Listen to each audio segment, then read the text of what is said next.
No success in the world can compensate for failure in the home. That's why Club Wealth was founded, to help driven, successful, and busy real estate agents like you double their business while building a strong, balanced home life. Join us each week as high-producing agents and team leaders share their stories and unpack the principles and systems they've used to double, triple, and even quadruple their business while enjoying greater quality of life. And now, here's the latest episode of Club Wealth TV. So we're live. Guys, we're going to be talking today with Karen Briscoe from Northern Virginia about flipping time and getting double your production out of just investing 5 minutes per day. Now, let me tell you something. Karen is a rock star. Karen's in Northern Virginia, DC, Maryland, Virginia area, and she is doing, now I'm going to say the number and you guys are going to be like, well, you know, that's an interesting number of transactions, but Karen does 80 transactions a year, which for you guys right away might not sound like a ton, but let me tell you something. Her average sales price, $1 million. 80 transactions a year at $1 million average sales price. That's phenomenal. And so you guys, she's got a lot to share with us, and specifically about the importance of habits and how literally this concept of flipping time can have you literally only investing an extra, just 5 minutes a day and doubling your production. Now, before we get into that and before we start going into questions and conversation with Karen, I want to remind you guys that our sponsor for today is Wise Hire. So Wise Hire is a company that Brian and I and a lot of Club Wealth members and coaches use to help us with recruiting, whether it's administrative team members or whether it's salespeople, all of the above. They're fantastic. You can find out more about Wise Hire. And if I could get my administrative team member who's listening on the call to type this into the chat or into the Facebook post here, it's clubwealth.com/Wise Hire. That's WIZEHIRE. They, of course, are our sponsor for the show, and we appreciate them. That being said, my co-host today is Coach Brian Curtis. Brian is a Club Wealth Tier 5 member, which means that Brian does between 250 and 500 transactions a year, which is mind-blowing, right? I mean, holy crap. And I was just telling Karen how Brian is truly one of the smartest people I've ever met, and someone that I have a ton of respect for, and he's a heck of a nice guy to boot. So that said, Brian, thank you very, very much for being here and for being, as always, my co-host here on Club Wealth TV. So great to be here. Right on. All right. So that said, Brian, I'm going to let you lead us off. We're going to give you the first question for Karen. And while you're doing that, I'm going to share this to the Facebook group. Great. I'll throw a softball. So, Karen, we were talking earlier, you told me 5 minutes, and there's the book called The 4-Hour Work Week, which I made fun of 20 years ago. I understand that it wasn't actually about working 4 hours a week. So I promise not to make fun of your 5-minute flip, but I want to hear what that's about, because we're all looking for ways to be more efficient, more effective with our time. So what do you have? Yes. Well, the way the 5-minute success came about is that as often happens when you start to achieve at a high level, people want to know how you do it. And in doing training and that type of thing, I would encourage people to invest in their personal business development. And I invariably heard that the resistance, the pushback was, well, I don't have enough time. And I said, well, do you have 5 minutes a day? And everybody says they have 5 minutes a day, right? So we broke through that barrier. So first of all, you got to break through the barrier that you don't have enough time, because everybody has 5 minutes a day. So I didn't really realize the impact of it until I have really seen people do it, and myself included. And by investing 5 minutes a day in your personal and business development, it can have several different effects, but the most common are, one, it can have a snowball effect, right? So it builds on itself. So putting that time in will build on itself like a snowball. Sometimes it's a domino. So like doing that one act will then knock over the dominoes of being more effective and efficient the rest of the time. And another effect that can happen is ripple effect, because you'll start to experiencing the benefits of it, and then you'll want to do more, and the people around you's lives are going to improve. And so then you'll have that impact. So one of the reasons why the 5 minutes is because it's been proven in habit formation that starting small and building up is a key strategy to habit formation.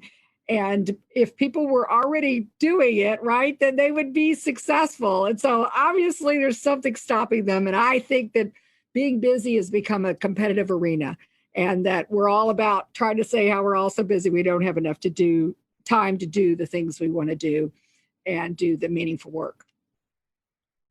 Yeah, I totally agree with you that, it's funny because people say, like, we have something that we work on called the perfect daily schedule. And so often I think people dive into that and they think, okay, I'm going to write the perfect daily schedule and it's going to be, 8 to 12 hours of hardcore, blah, blah, blah. And I'm going to be crushing it and I'm going to make all this money because of it. And my life's going to be perfect and blah, blah, blah, blah. And the reality is, it doesn't happen that way, right? Like, you can't just dive in and go from, okay, I'm a schmuck today. And I'm not saying anybody's a schmuck, but you know what I'm saying? Like, I'll use my personal life as an example, right? So I can't go from saying I'm a schmuck today and I'm completely disorganized and I don't do anything on a schedule and I just let life happen as it happens, to I'm going to lead this incredibly intense, perfect daily schedule every day. It's got to take baby steps. And I love your 5-minute thing. I mean, that is awesome. Now, I want to clarify. You said domino effect, ripple effect, and what was the third one? The snowball effect. So it can build on each other. And that's the one I see most common, is that people will, the ideas and the concepts of personal business development will start to create this momentum.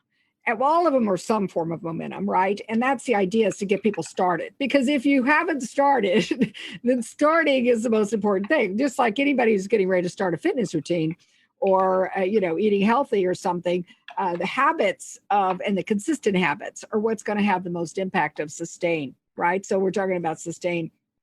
There's a lot of research on habit formation. And there's a lot of, talk about the number of days it takes to establish a habit. I mean, the truth be told is it really isn't a habit until you do it all the time, right? With what's called automaticity, where you don't have to think about it. Like, I really doubt anybody on this call has to think about brushing their teeth. So that's a habit. So the idea is to put these practices into place so that they become such a habit. They become an integral part of your life. And you're smiling, Michael. I'm laughing because Brian's in there brushing his teeth. I almost spit up my protein shake when he did that. That was awesome. So the other thing about time that is really become very apparent to me is that it is not equal in worth, if you will. So it's relative, is what Einstein would say. So time is, if you're doing something you don't want to do, like in a boring meeting or traffic or whatever, it just stands still, right? It's just like torture, okay? And yet if you're doing something that's meaningful for you, it's being with somebody you love or really something you're passionate about, time flies by. So it really isn't time that we're talking about. We're actually talking about energy and impact. And when people say they don't have enough time, I quote the Lao Tzu quote, and that is, time is a created thing. To say I don't have time is like saying I don't want to. So what is it that's stopping people from doing what they say they want to do? Like setting the priority. I mean, being intentional about it, like actually physically just doing it. I mean, I don't know. It's really interesting, because that is really the crux of the question. Because when somebody really wants to do something, they'll do it, right? So yes, it's an interesting thing. I don't know if you're familiar with Mel Robbins, Karen. Oh, yeah. I've been studying 5-second rule. Yeah, and this is really a lot of what she says. People go and they have this thought, I'm going to, go lead generate. I'm going to go, whatever it is, doesn't matter. You put in X, and most of us wait that 5 seconds. And then, we don't realize that our brain's function is to screw us over. Excuse the metaphor, but that's really what its job is. And really what I mean by that is our brain wants to go like this. It wants to make sure no matter what we do, that we don't become uncomfortable. It wants to make sure that we're safe, warm, and fed. Outside of that, it has no other real purpose. So if we don't take that immediate action when we do that, it's real opportunity that just goes away. One of my favorite authors says this, and I really love this idea, is money loves speed. So if you get a great idea, and we've all seen it, like, friend of mine, I knew I was going to invent that, and it just came out and someone's making millions of bucks. The universe gives us these opportunities. The question is whether we're willing to pounce on them or not, whether we're willing to move forward with them. And I just really love that concept. As a serial procrastinator, I get it. So Well, absolutely. And all of those things are so powerful examples. The getting outside your comfort zone, change. So we're talking about if there's something about your business or life that you want to change, then you're going to have to do something different. And it's going to have to be outside your comfort zone. I mean, everybody knows what the definition of insanity or stupidity is, and that's doing the same thing over and over again, expecting a different result. And so I do find what you're sharing about this ideas in the universe. I think that opportunities are out there and they do come to certain people because they have the ability or traits or whatever, and we don't act on them, then they're going to go somewhere else. Because if it's ideas manifested to be happening now, I don't know if you're familiar with the electricity wars that happened with Einstein, Westinghouse, and Edison. They were all basically emitting the same thing at the same time. And in different ways, the ideas came to them differently, but that's the kind of the energy that I'm talking about. So really it's energy is what is the true fundamental currency of performance, high performance. And then that's where a lot of the flip time comes into, is what do you focus your energy on? Okay, so talk to us about that principle of flipping time. Define that. What does it mean, flipping time? Are we flipping it like we flip houses? Like what does this mean to flip time? It's just as great as flipping houses. It's actually better. So you may remember the Maslow's hierarchy of needs, the pyramid. So what many people do is they work their way up the pyramid, and they start with their physical needs first. And that's, human nature, right? It's your biological need to take care of your physical needs. And then you work on to the next two safety needs, which you talked about how to break through the safety and security needs, because that is a powerful human condition, if you will. Then it's esteem needs and relationship needs, and then self-actualization. Well, what happens if you're working your way up the pyramid and you run out of time? Or what happens if you work your way up the pyramid, and I find sometimes people's pyramids just keep getting bigger, right? So you reach this level of production, or you reach this, you have success, but then you look around and you go, well, this is it? What is this? And so the idea of flipping time or flipping the pyramid is to put self-actualization first. And once you do that, I find everything becomes better. And this is why. When you are doing, it's called a lot of different things. Some people call it meaningful work. Some people call it bliss. That's what Joseph Campbell in The Hero's Journey calls it. Some people call it a zone of genius. Whatever it is, it's going to be your passion. And if you're talking about production, like real estate, well, what's the meaningful work for a real estate agent? It's lead generation, right? And yet, what do the real estate agents do? They work on all the lower level, tasks first, right? So if we can even make this be a real estate conversation or a productivity conversation, you flip the time and you put those first, okay? And what happens is everything else gets better. So in my experience, you are more in tune with your identity, what your calling is. That's what it's called in the heroine's journey or hero's journey, the call to adventure, your call to contribution, or your call to whatever your idea, creativity is. Then you're going to have better esteem needs. Your relationship is going to be better because you're going to be happier, right? You're going to be doing what you were meant to be doing. And it's sort of like when a rainmaker is lead generating, everybody else is happier, right? Because a rising tide's raising all those boats.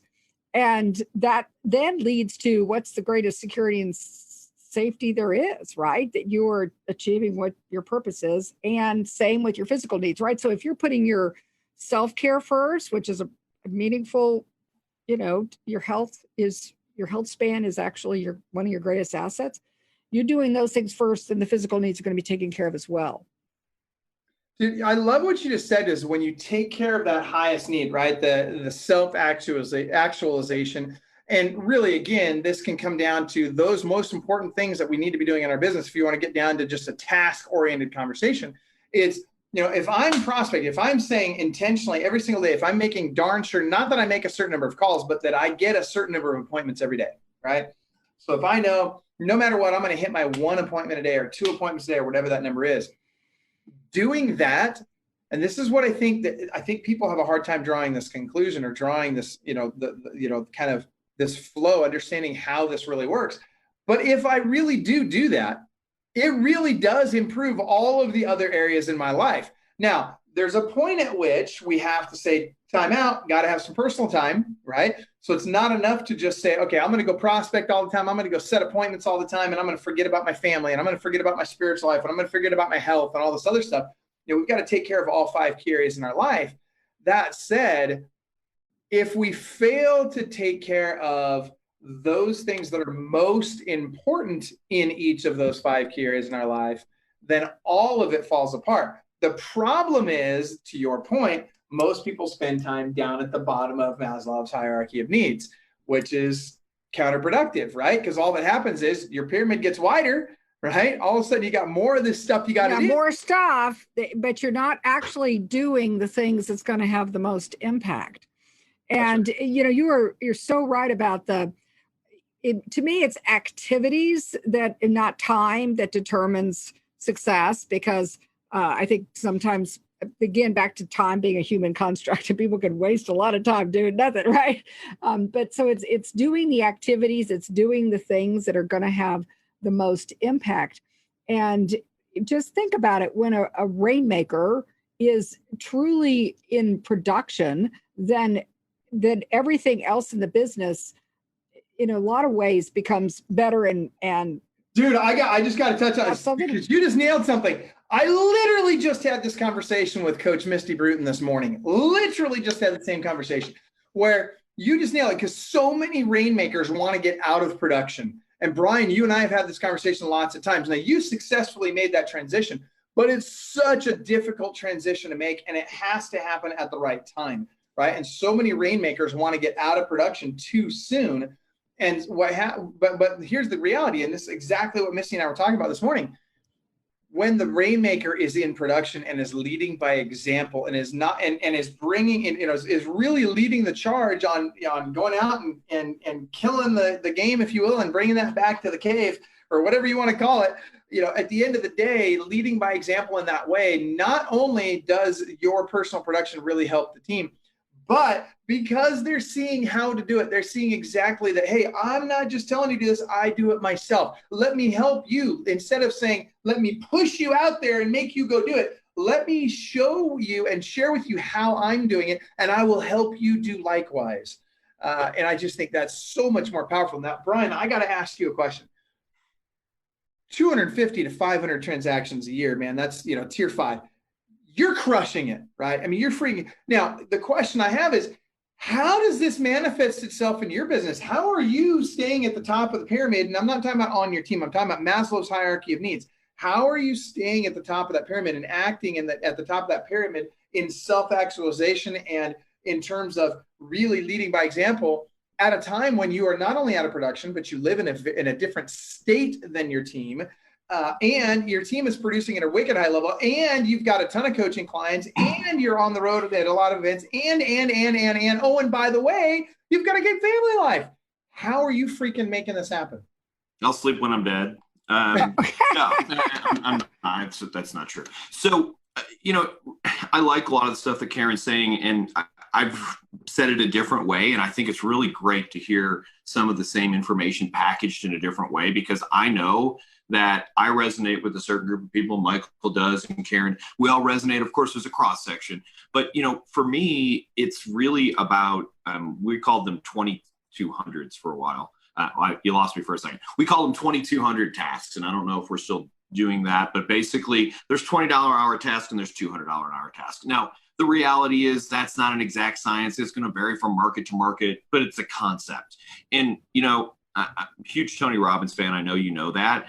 I feel like most people spend the majority of their time accomplishing things. I taught a class one day and I said, who likes to make lists in here? And about a third to maybe half the people raised their hands. And I said, so you guys really love to check those things off that list, don't you? Like, yeah. And then what followed was, so if you put 20 things on the list, 18 of them are kind of easy, and then the 2 are kind of hard. And the reality is most people accomplish the 18 and go, look at all the stuff I did today. I don't need any pats on the back. Ultimately, what I'm trying to do is figure out the highest and best use of my time. I actually spend more time on phone calls, on Zoom calls, on that with my team now than I did when I lived in the state, because I understand that staying in touch with people is important. So I hope that answers that question. Okay, so I want to come back to Karen on a second here, but I want to touch on what you just said, Brian, because I heard somebody the other day say that team huddles are a waste of time, essentially, and that it's not important, and that I think what they're, first of all, and they were saying that the elite people don't do huddles, and I'm just like, you're killing me. Like, first of all, that's not true, right? I think of a good friend of mine who sold a business for $250 million. And guess what? They did a huddle with their team every single day at 9:05 every morning with their entire company. And by the way, I'm talking about Dwayne Legate, who owned Commissions Inc. and sold it for $250 million to Fidelity, right? And Brian, you just reinforced that with me. The team huddle, and so I think people get it wrong. I think people think that the team huddle is all about accountability. Yeah, that's a component of the team huddle, but that's not what it's all about. The team huddle, in my mind, is about one thing, and that's culture. It's really about connecting with and nurturing the relationships with people on your team, and really deepening those relationships, and really impacting team culture in a way that the accountability and the numbers and stuff, that's just a natural conclusion of it. But really, again, if we're talking about Maslow's hierarchy of needs, this fulfills self-actualization. You want to get to self-actualization as a team. Absolutely. It requires culture, right? So Karen, run with that. Well, no, I mean, it's brilliant. That's the first time my brain just resonated with what you said, but I was like, it's so true, because this is on an individual level, but it could also be on a team level. It could be in a lot of different, even sports teams or whatever, right? So when the focus is, and again, the pyramid doesn't say you don't do the rest of it. Okay. You do the rest of it. But when you put that first, then you're going to have the most impact, and the impact can happen in many different ways. But with a team, think about it. I mean, it could be exponential. Yeah, it really can. And that's the thing, is because what happens is, as you do this, as you become kind of in tune with self-actualization for you personally, you now have a greater ability and propensity to share that with your team, right? So it's very difficult for me to help my team reach self-actualization if I myself have not reached self-actualization.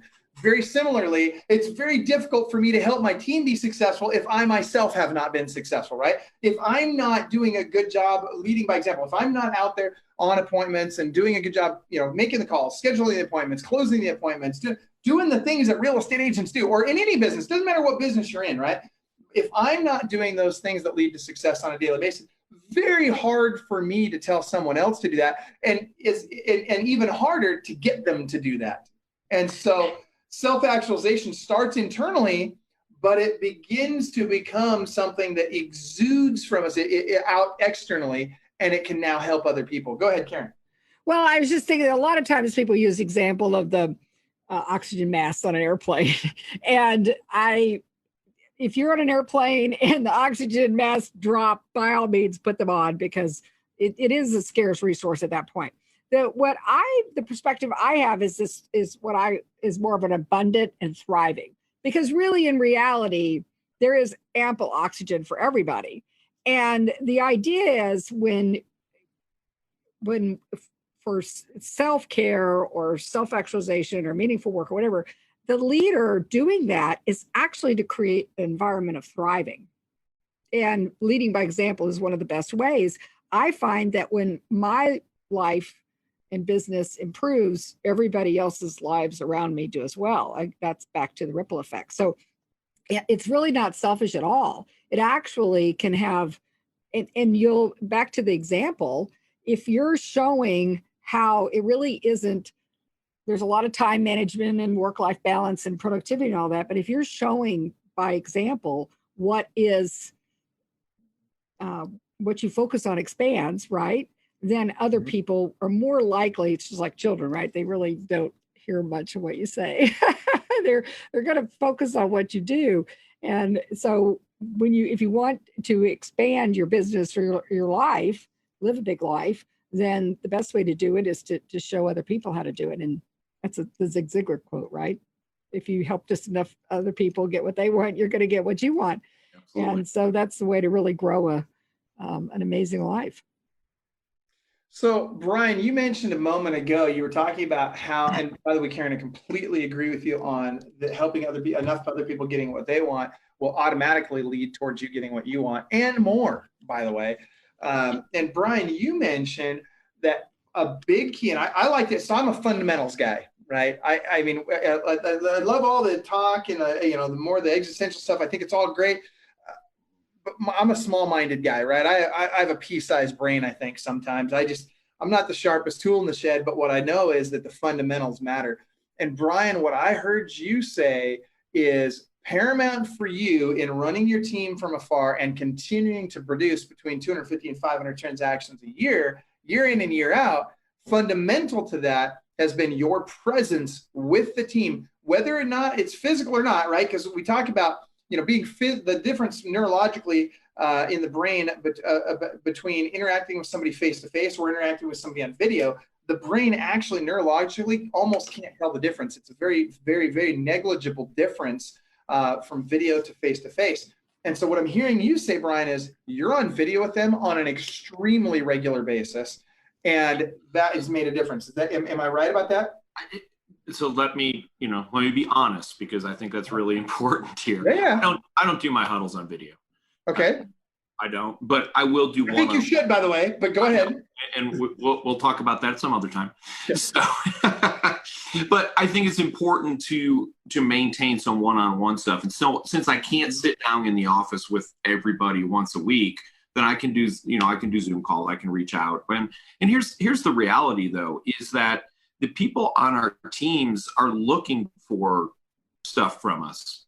They're looking for input from us. They're looking for coaching from us. They're looking to interact with us. One of the reasons they joined our team, I mean, I can't speak for every team, but ultimately at the end of the day, it's amazing just having that contact with them. I had an agent the other day who was struggling, and I spent 30 minutes on the phone with her, and we talked and got her remotivated. Come Monday morning, she's talking about how all this stuff is going on, all this positive stuff. It wasn't anything that I did. I didn't have any brilliant words of wisdom that I hadn't said to her 50 times before, but she felt connected. She felt like she, got re-energized. And that's one of the things that team leaders have to realize, is that our interactions with them can energize those people. So focus on those interactions being positive. Focus on those interactions being, what you would want, not just, make more calls, do more of this. We have to hold these people up. In a lot of ways, it's very similar to having children. So, you can yell and scream at your kids. I've tried it. It doesn't work. I can yell and scream at my team. I haven't tried it, but I'm going to guess it doesn't work. So we have to be there and be willing and understanding. And, you hear this over and over. It's so frustrating to run a team. Yeah, it is. And you have a choice. You can keep running your team or go sell real estate or get out of real estate completely. But, there's none of these things are perfect. You just have to decide what is important to you, make those priorities that basically Karen's been talking about, and go out and do those on a daily basis consistently. Go ahead, Karen. Looks like you're well, yeah, because we got into flip time, which is actually kind of came about because the real estate success in 5 minutes a day, the 5-minute success principles, are very productivity oriented. And I just feel like that needs to be shared here, because I am all about productivity. I mean, I that's what is actually more my hallmark is known for. And the idea of focusing on the basics that came up a couple of times, the basics are commit to get leads, right? So everybody has, really without leads, if everybody's in the lead generation business. If you think about it, dentists, they need patients. They call it business development, and churches need members, and they call it evangelism. We in real estate agents, we call it, lead generation, or sometimes we use softer terms. But right, everybody does it, okay? Because without a lead, there's nothing to do. And then there's the consult to sell process. So everything that transacts into business has a conversion aspect to it. So there's process and skill for that.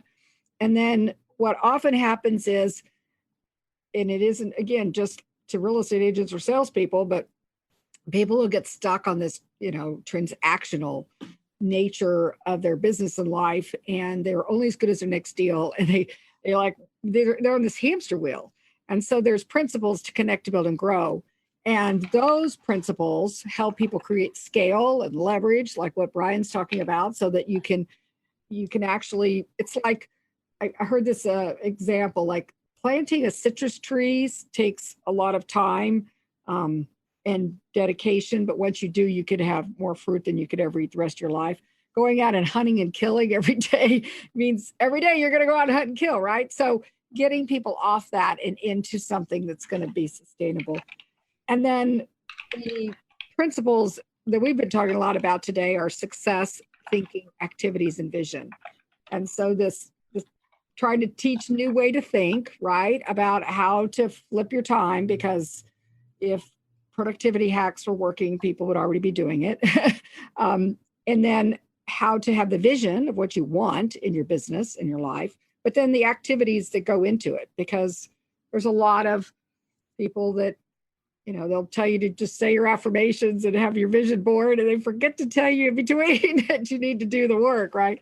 So those are the core principles of the 5-minute success that are what came out of my real estate business. And I really find that they have a lot of universal applications. And so we jumped to flipping time, which is a great concept, but I wanted everybody to know that there was this core productivity aspect to achieving success, what I found.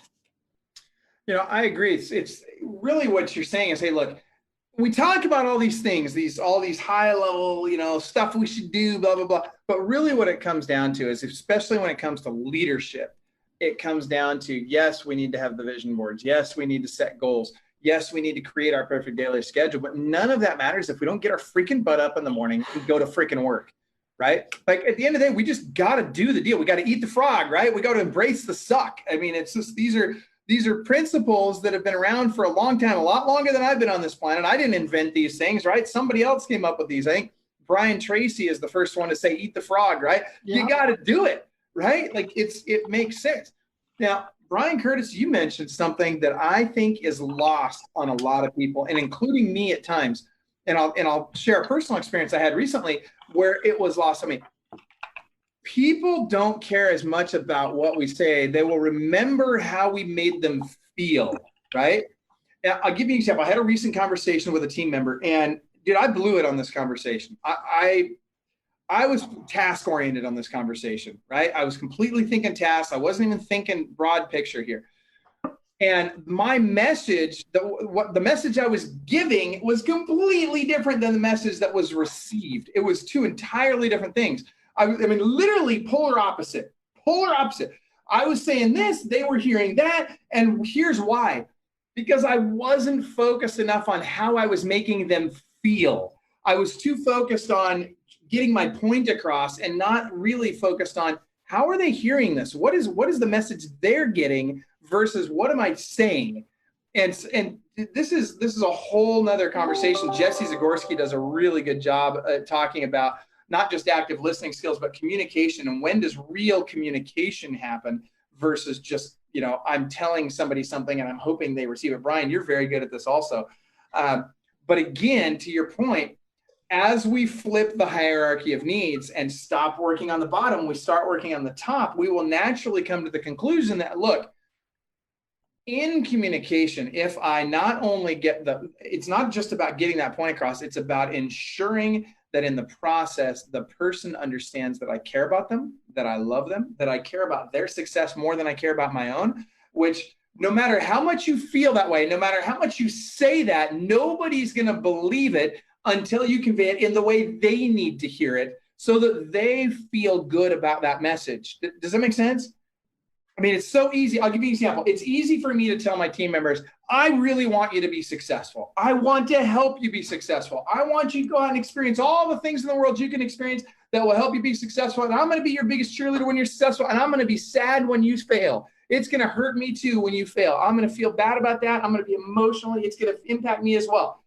I can say that all I want, but if they don't feel that in my message, if they don't really understand where my heart is, and that's a very different thing. Getting to that point where they understand where my heart is means a lot more than what happens in that conversation. There's a whole bunch of things that have to happen leading up to that conversation that show them that I truly care beyond just what I say in that conversation. Is this making sense?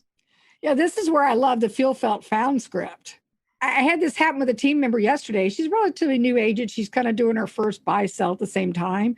And she's like, the learning curve is just off the charts right now. She just like feel like her head's exploding. And I said, I could understand how you feel. Other new agents have felt that way before. What we found is, and it was like, you could just see her face, just like she felt that I heard her. And the reason why I love that script is that I could always remember it because it's feel, felt, found. But if you think about how humans, people respond, most times I don't want to say dismiss it, but we, tell them what our story is and, how we did it or whatever. Or we'll, oh, it's no big deal. You'll figure it out, without actually hearing them in a way that they felt heard. And so I'm so glad you shared that because it literally just happened yesterday. But that goes feel, felt, found. It works with clients. You have a seller will be upset about a home inspection. I understand how you feel, Mr. Seller. Other sellers have felt that way before. What we have found is, and with buyers, it's saved, and it works actually with husbands and children too. When my husband started doing it with me, I was like, wait a minute, I know that's a script, but I still felt heard. Well, and you just nailed it. And Brian, I'm sorry, I'll just say this really quick and then you say everything you want to say, but Brian's the one that taught me this. Really? You learned the feel, felt, found from Brian? No question. Brian's the master of feel, felt, found. And not just feel, felt, found, but he and Jesse together are ridiculously good at active listening skills, which frankly is probably one of my biggest challenges, right? I just, do this. I talk a lot. I have a really hard time, not only listening well, but really truly implementing active listening skills. And if you don't do that, if you don't actively listen and really hear what the other person is saying, they're not going to give a rip about what you have to say. Brian, go ahead. Well, what I wanted to get at, and I can't remember my stats right now, but the concept will be there. So this is one of the things I feel that I've had this personal experiences in personal relationships and in professional relationships. Understand that the amount of information that the brain can process consciously is minuscule to the amount of information that we're taking in every moment. I think it's like 50,000 bits versus 400 million bits per second. Don't quote me on the math. It doesn't matter. It's a lot and a little. Keep that in mind. So why do I even bring that up? Well, because you and me, you and I, or me and somebody else, or you and somebody else can literally be in the same exact room having completely different experiences. Worse than that is we can be in the same exact conversation and having completely different experiences. It's, I put on these glasses and my whole world just changed. I can't see because I have my contacts in, so now I can't see. But that's the experience. If you want to understand sometimes why you're not connecting with somebody, take a pair of glasses and put them on. You are literally having a different experience than that other person. And it's a hard thing to do. It's a hard thing to walk in somebody's shoes. But, feel, felt, found works. Or, I don't understand where you're coming from. Please clarify. Ask for clarity and try and get where they're coming from. Stop trying to understand yourself, because we've got this is the amount of information that's coming in. This is the amount that we're capable of processing in any conscious moment. So it's such a hard thing, and we struggle with it in professional and in personal relationships. But listening, we kind of suck at it as a society. So we can work on it. Dude, where were you like a week or so ago when I needed you in the middle of this conversation to help me? Oh my gosh, dude, like seriously, that would have completely made all the difference in the world for me in this particular relationship and conversation. So, all right, you guys, I hope you guys are taking good notes on this. This is important stuff. And what we're talking about, you guys, really is not limited to just real estate. It's not even limited to business. It's something that will impact every area of your life. And I think that to sum it up, in terms of this piece of the conversation, I think what I would say is just make darn sure that you're going deep on relationships, that you care more about people than you do about profits, that you really care about how they feel in that moment, and that they understand that you are hearing what they have to say. And if you're a guy like me, that's a hard thing to do. Maybe it's a guy thing, I don't know, but I sure struggle with it. So that being said, let's go back to flipping Maslow's hierarchy of needs and flipping time. We've got 9 minutes left. So I want to leave this time to Karen and Brian to finish us up on this topic. How can we best flip time and get more, literally to where we can double our income in just 5 minutes invested per day? Well, so when you were talking about the commit to get leads, which is really the most meaningful work as somebody who's in production could do, it still can be meaningful. So like the things that resonate with me in terms of business development, lead generation, and prospecting is different than other people, right? So some people, they do the pop by thing, and some people like to call, and some people like to connect in person. And so they're, different people have different things that are going to give them energy. So even in each area of your life, I would say, think about what brings you energy and what is going to help you to achieve at a higher level in the investment of the time that you're putting into it. Because it'll actually have more of an impact than you may even be thinking about. Because if you're doing something that's an energy suck, so like do the suck, then you're probably actually going backwards in a lot of ways. So you're not even operating at a normal effectiveness or efficiency. You're actually operating backwards. So figure out a way for other people to do those things. And that's where there's a lot of great strategies, for delegating and maybe deleting. I remember I had someone say, well, what aren't you going to do if you're going to do that? And I'm like, oh, I guess I should take something off my calendar or choose to put something else first. The first is probably, we talk about priorities as if it's a plural. It's not actually a plural. The word is supposed to be singular. Yep. So, and one. right. So really that first domino, if you will, is going to be the most important. And I will say the most impact is in the morning for most people. And I am not a morning person by nature, but I have discovered the morning as the time where, because I invest in personal and business development in the morning, then the rest of the day goes better. Instead of the other way around, it's the whole big rocks analogy. I love it. Brian? I'm just going to piggyback on that concept. So I believe that personally, you can control 2 hours of the day, the first and the last. You can decide how you end your day, and you can decide how you start your day. The majority of the stuff that comes in the middle is unfortunately sometimes chaos. But, and if you're like, well, I can't control the first hour of my day, get up an hour earlier. And it's funny, you talked about 5 minutes, and I did a thing a couple of years ago with some people. I said, why don't you give me 1 minute? And they're like, well, what do you mean? Okay, what time do you get up? I get up at 7 o'clock. So tomorrow I want you to get up at 6:59. Can you do that? Yeah. And I have people basically get up 1 minute earlier every day for 30 days. And then they're like, well, I guess I can get up at 6:30 now. And I know that seems really, really, really silly, but sometimes these are the simple things that we can do. Make, as I heard someone say recently, micro commitments. Stop trying to say, I'm going to close $12 million in business in the next week and a half. That's probably not going to happen. But what you can do is get up at a certain time. What you can do is start your day off a certain way, the same way every time. And then you can prioritize what things you're going to do. The reality is, if you do just a couple of things really, really, really well, you can be successful in whatever you want to in life. Most of us spend the majority of our time working on the stuff that we suck at so we can become below average at it. Start working on the stuff that you're really good at and do more of that. And I think that's one of the best ways to move forward.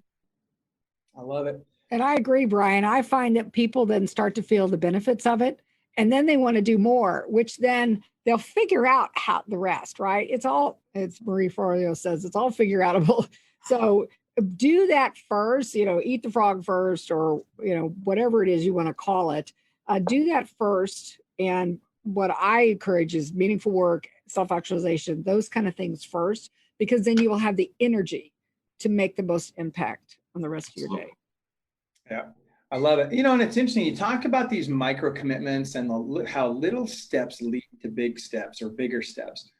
And I think about, the typical when a lead comes in, right? We meet somebody in an open house, or or we, get a new lead on the phone. Again, these are people, you guys. And we start, as we talk about these folks, one of the things we don't want to do is we don't want to put them in a position of feeling bad, right? Because if I feel bad in the moment in a little thing, it's going to trickle down. As an example, the worst thing you can ask someone when you first meet them is, are you working with an agent? Right? Because what does everybody do the second you say, are you working with an agent? Yep. Right. And what is that? Normally they're just blowing you off, right? They want to move past that. They don't want you to, they probably don't have an agent, but they'll say they do so that you'll leave them alone.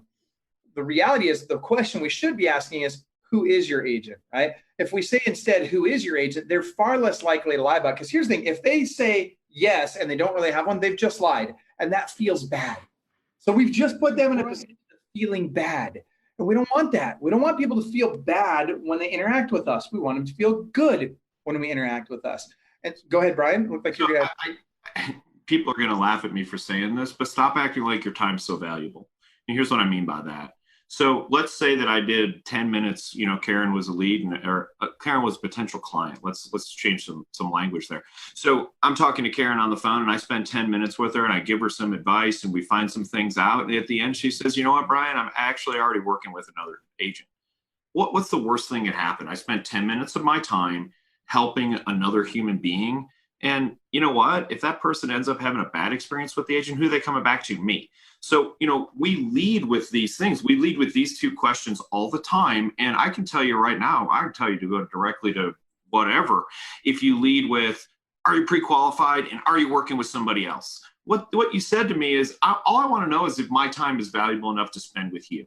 And if that's the way you want to interact with people, then keep doing that. But how about give a little bit, let the law of reciprocity kick in, and then, you know what? What's the worst thing that happened? I spent 10 minutes talking to Karen. She's not going to work with me. She's a nice lady. I hang up and talk to the next person. The world doesn't end if I have to give away 10 minutes of my time to another human being. I don't think that could have been said any better. Let's leave it at that. Let's make that our closing comment. Brian, Karen, thank you both so much. Seriously, I've not only learned a lot on this call, but I've also been reminded of a lot. And it's interesting. We have to, we learn everything. There's all kinds of information out there. The key is making sure that the most important pieces of that information are constantly brought to the top of our minds. You guys have helped me with that today, and you've helped remind me of some things that are very important that I've been forgetting that I need to work on. So thank you for that. And thank you guys for taking time out of your day. For those of you watching, if next time you've got a referral in Northern Virginia or in Boulder, Colorado, think of Brian and Karen. Send them that referral. These guys are doing this, and they wouldn't ask you for this. I'm going to ask for them because I know they're both too humble and nice to ask for it themselves. But I'm going to tell you, these guys are taking time out of their day, an hour out of their day to share great information with you with no expectation of anything in return. Next time you see somebody posting about a referral in their area, jump in there and tag these guys. And by the way, if you could comment in this post, if you got value out of this, what one thing did you come out of here with? What one reminder, what one thing are you going to implement in your business or in your life? And if you could just post that in the Facebook comments, maybe share this if you felt like this was a valuable call, share it with someone, share it on your timeline, whatever. We'd appreciate that a lot. So my name is Michael Hellickson. I'm one of the coaches here at Club Wealth. And on behalf of everybody at Club Wealth, I thank you for watching. And remember, you are world class.